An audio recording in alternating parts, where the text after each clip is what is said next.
Selamat sore menjelang malam, saudara-saudara yang dikasihi Tuhan. Salam jumpa kembali dalam persekutuan kita dengan Kristus Yesus.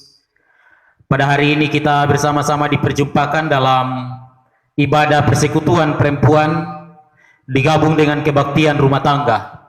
Dan yang menjadi keluarga penghimpun adalah keluarga Melkias Padapani. Kekasih-kekasih Kristus, mari mempersiapkan hati dan pikiran kita. Dan saya undang kita semua untuk berdiri menyanyikan Kidung Jemaat 454, Indahnya Saat Yang Teduh.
Pertolongan kita dalam ibadah ini adalah dari pihak Allah, Sang Pemilik hidup ini.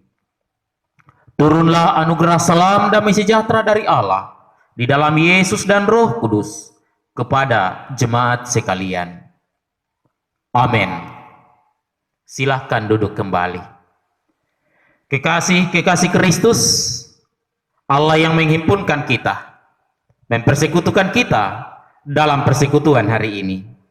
Karena itu, di tengah persekutuan melalui media online atau media virtual saat ini, kita kembali nyatakan semangat kebersamaan kita di dalam iman kepada Tuhan melalui Kidung Jemaat 249. Serikat Persaudaraan.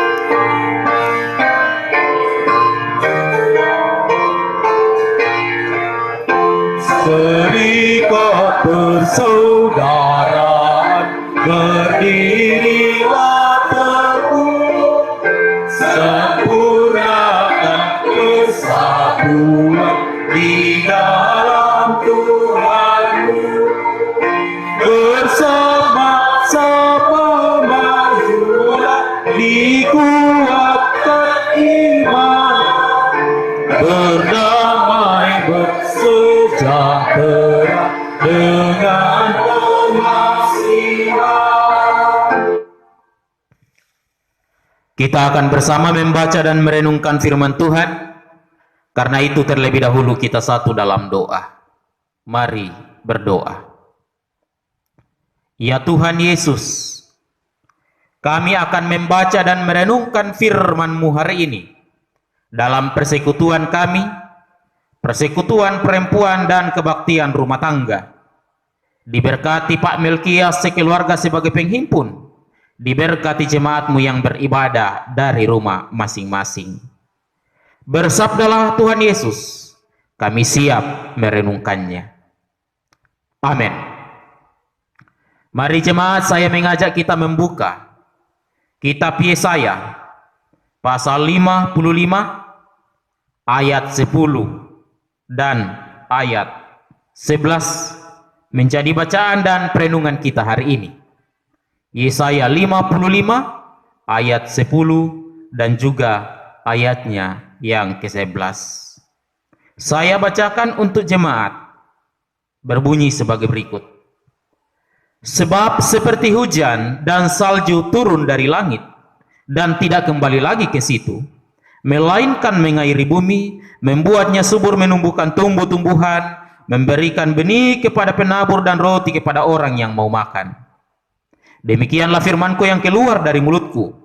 Ia tidak akan kembali kepadaku dengan sia-sia, tetapi ia akan melaksanakan apa yang kukehendaki dan akan berhasil dalam apa yang kusuruhkan kepadanya. Amin. Kekasih-kekasih Kristus, jemaat yang bersekutu melalui media virtual, dan keluarga Pak Melkias sebagai keluarga penghimpun yang tetap dipelihara, dibimbing, dan dikasihi Tuhan. Bagi kita yang hadir dan menyaksikan video streaming ini dalam ibadah saat ini, saya hendak bertanya kepada kita semua. Saudara, apakah saudara masih ingat khotbah hari Minggu yang lalu?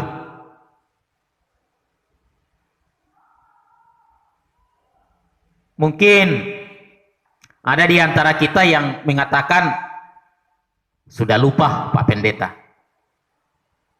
firman-Mu adalah pelita Mazmur 119. Saudara-saudara yang dikasihi Tuhan, itu baru khotbah hari Minggu yang lalu. Bagaimana kalau saya katakan, apakah masih ingat khotbah bulan lalu atau khotbah tahun lalu? Mungkin lebih lagi. Dan terkadang seperti itu manusia. Ketika ia mendengar firman Tuhan, mendengar khotbah, pada saat itu ia mengangguk, mengerti, memahami.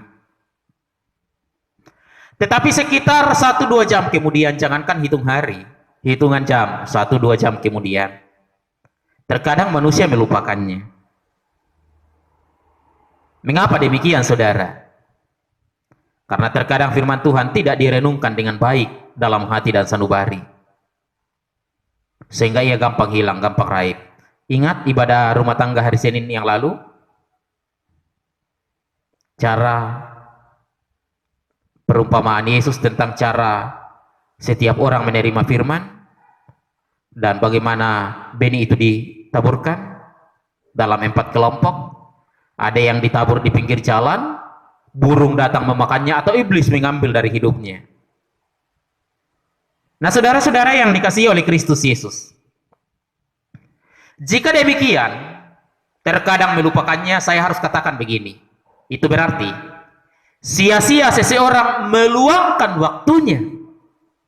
Toh juga karena, kenapa saya katakan sia-sia? Toh juga karena nantinya terlupakan dan dilupakan. Jadi sia-sia kita duduk. Nah, karena itu supaya tidak sia-sia, memang harus ada kesungguhan. Memang harus dipersiapkan penuh konsentrasi. Salah satu tips untuk tidak melupakan adalah mencintai. Mencintai Taurat Tuhan, firman Tuhan. Ini bisa kita bandingkan ketika kita mencintai seseorang, pasti tidak akan pernah terlupakan. Pasti akan selalu teringat dalam benak pikiran kita.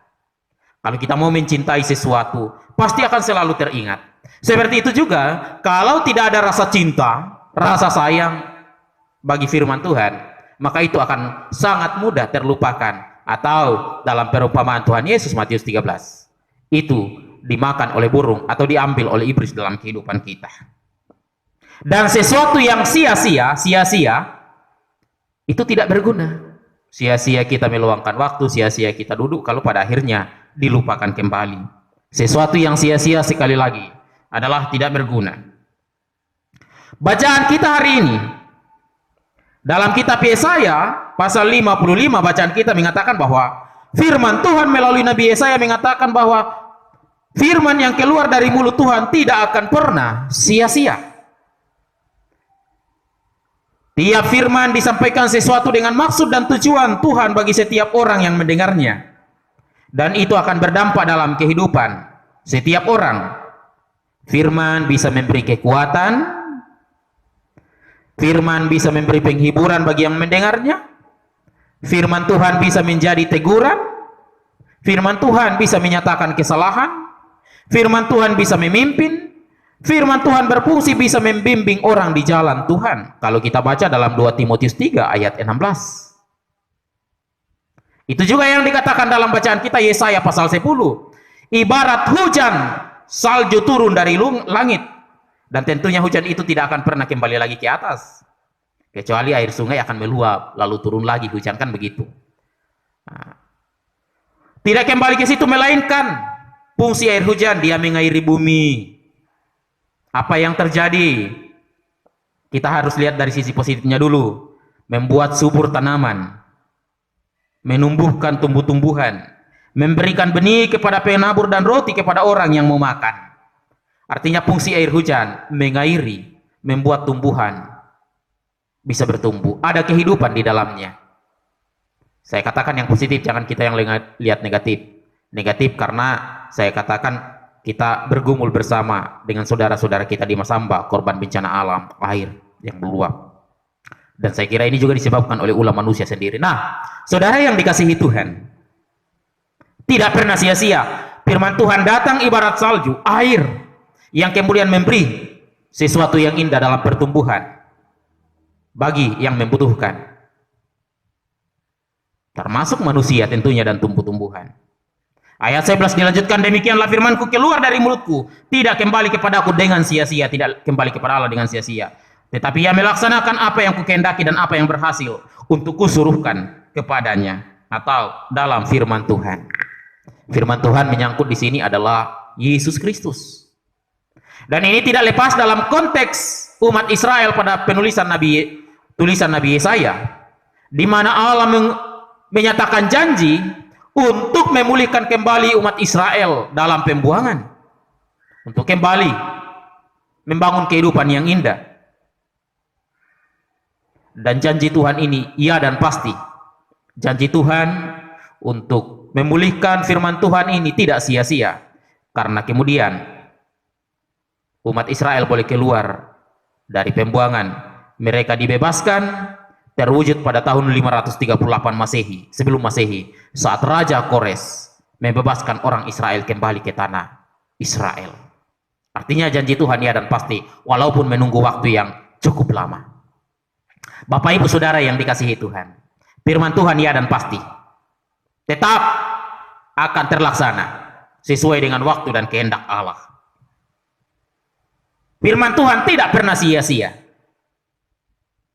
Dan itu menjadi tema perenungan kita. Firman Tuhan tiada pernah sia-sia. Persoalannya adalah manusia yang seringkali menyia-nyiakan firman Tuhan. Persoalannya adalah pribadi kita yang seringkali menjauh dari firman Tuhan.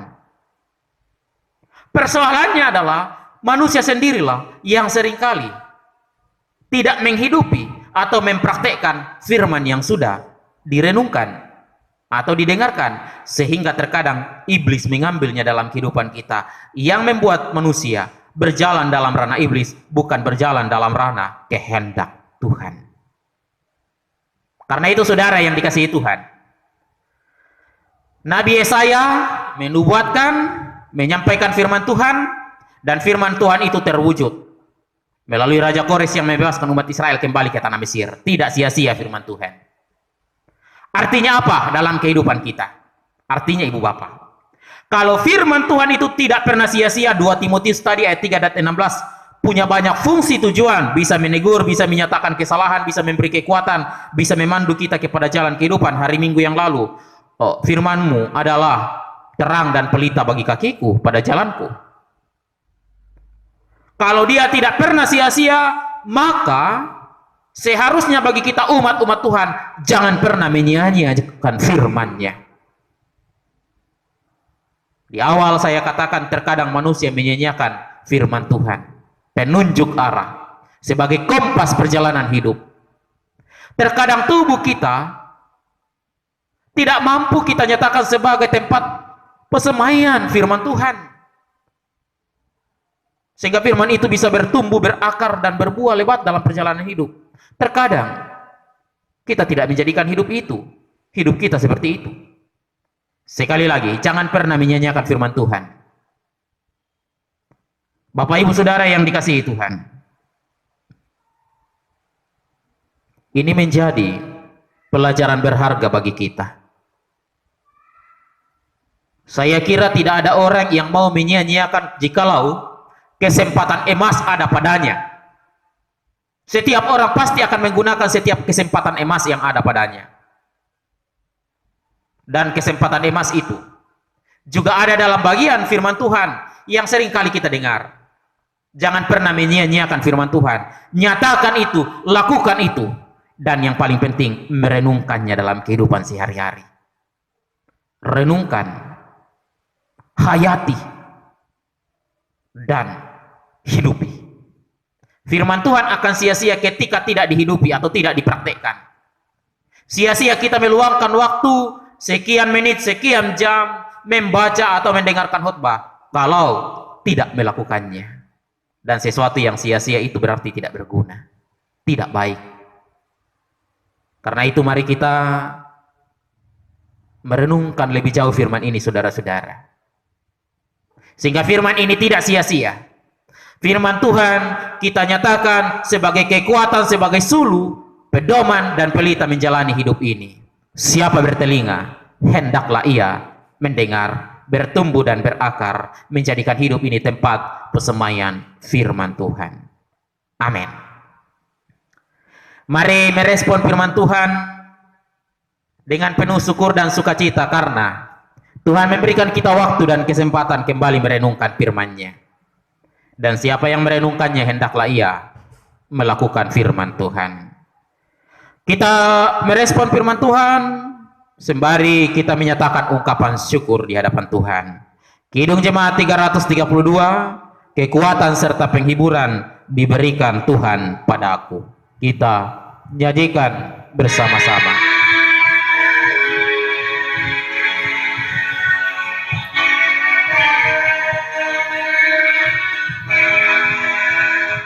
Kekuatan serta penghiburan diberikan Tuhan padaku.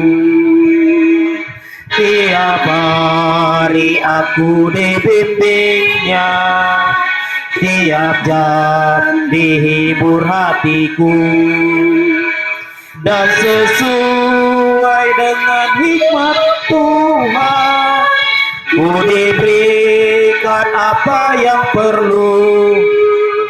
Suka dan derita bergantian memperkuat imanku. Saudara yang dikasihi Tuhan, mari kita bawa segala ungkapan syukur kita di hadapan Tuhan dalam syafaat. Dan dalam doa syafaat kita mendukung kehidupan keluarga Pak Melkias dan anak-anak mereka. Mari berdoa.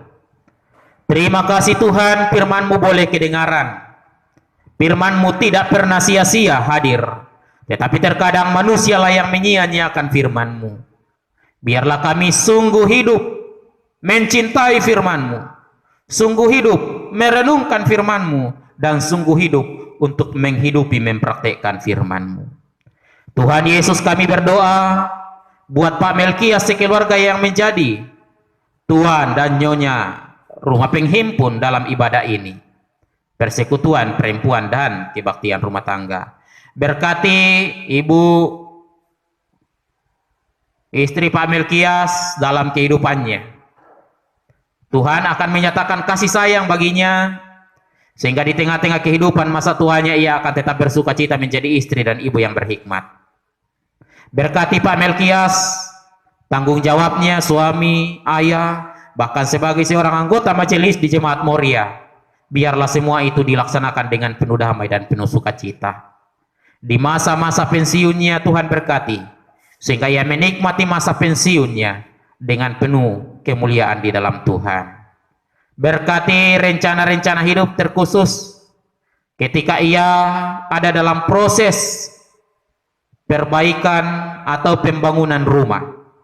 Berkati proses perbaikan dan pembangunan rumahnya, sehingga semua terwujud di dalam Tuhan, dan segala yang dibutuhkan Tuhan sendirilah yang mencukupkannya. Terima kasih anak-anak sudah dewasa, sudah besar. Terima kasih ya Bapa. Berkati anak-anak unggul bersama dengan istri. Berkati anak-anak yang sudah berkeluarga. Berkati cucu-cucu dalam pertumbuhan dan kesehatan. Berkati anak-anak mudamu Erik dan semua kakak-kakaknya. Sehingga mereka semua akan bersukacita. Mereka akan menjadi pemuda yang berhikmat dalam pekerjaan. Mereka akan selalu berhasil. Masa muda mereka penuh dengan sukacita di dalam Tuhan. Berkati mereka secara khusus ketika mereka terpisah karena jarak, Tuhan berkati. Sehingga di tempat di mana saja anak-anak berada, mereka semua dalam lindungan dan penyertaan Tuhan. Cucu kekasih dalam pertumbuhan tetap dikaruniai kesehatan dari Allah. Berkati orang tua, keluarga besar Pak Melkias. Berkati jemaatmu, peliharakan hidup jemaatmu. Berkati keluarga Pak Tiranda yang sedang berduka. Karena orang tua kekasih Pak Tiranda Tuhan telah panggil. Berkati saudara-saudara kami yang menjadi korban bencana alam di Masamba sana. Sehingga mereka semua dikuatkan, dihiburkan Tuhan. Bantuan nyata melalui mereka ataupun kami semua yang Tuhan jadikan sebagai alat berbagi berkat. Bapa di surga, berkati persembahan syukur, berkati persekutuan ini meskipun melalui media virtual. Dengarkan dan sempurnakan kami berdoa di dalam Yesus yang sudah mengajar doa Bapa kami bersama demikian. Bapa kami di surga, dikuduskan namamu. Datanglah kerajaanmu dan jadilah kehendakmu di bumi seperti di surga. Berikanlah kami hari ini makanan kami yang secukupnya dan ampuni kami akan kesalahan kami seperti kami juga mengampuni orang bersalah kepada kami. Jangan membawa kami ke dalam pencobaan. Lepaskan kami dari yang jahat, karena Engkau yang punya kerajaan dan kuasa dan kemuliaan sampai selama-lamanya. Amin. Kekasih Kristus, kita bersama-sama akan menerima berkat Tuhan. Karena itu saya undang kita berdiri dan kita menyerahkan hidup dan kehidupan kita kepada Tuhan dengan menyanyikan Kidung Jemaat nomor 54. Tak kita menyerahkan kepada musuhnya.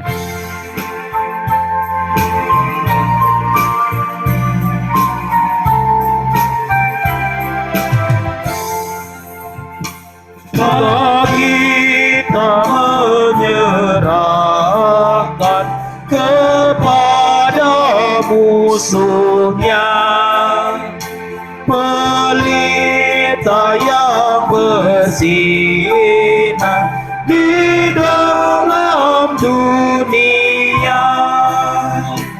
Tak boleh firman Allah yang sungguh dan teguh, Alkitab yang mulia diambil seteru. Arahkan hatimu dan terimalah berkat Tuhan. Damai sejahtera Allah di dalam Yesus dan Roh Kudus, penghiburan sejati dan kekuatan, penyertaan Allah memelihara dan memberkati keluarga Pak Melkias beserta anak-anak cucu, menyertai menuntun hidup jemaat dengan penuh sukacita sekarang dan selamanya. Amin. Demikian ibadah kita. Terima kasih Pak Melkias sudah menjadi keluarga penghimpun. Terima kasih untuk kehadiran jemaat sekalian. Selamat malam.